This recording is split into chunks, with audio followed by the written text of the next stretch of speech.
Top tayo bigat, iso ti schedule nga pa naka-blessed ito yung fire truck tayo kay deliver.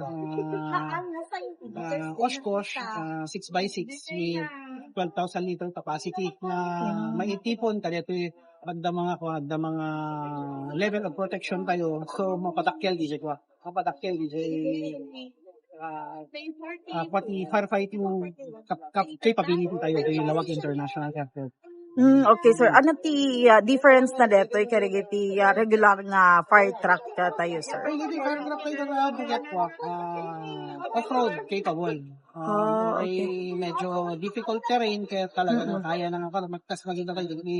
Iligay na kaya mas dadalakyan yung regular sa more powerful ito engine na. That's design mo. Just in case na nasken sumabak dito sumabak dito narigligat nga terrain kaya at least kaya natin kaya natin maisarek. In-acquire dito ti Bianchi Kaap, sir.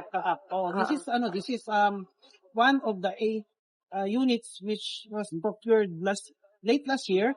Kaya napagasatan tayo ti Lawag International Airport na inikkandanet ti NESA. Mabali manut balor na dito, sir. Actually, the project cost is parang 70 thereabouts million which includes 5 years warranty and parts on consumable parts can take training dagiti patulod tayo jay US bumbero tayo.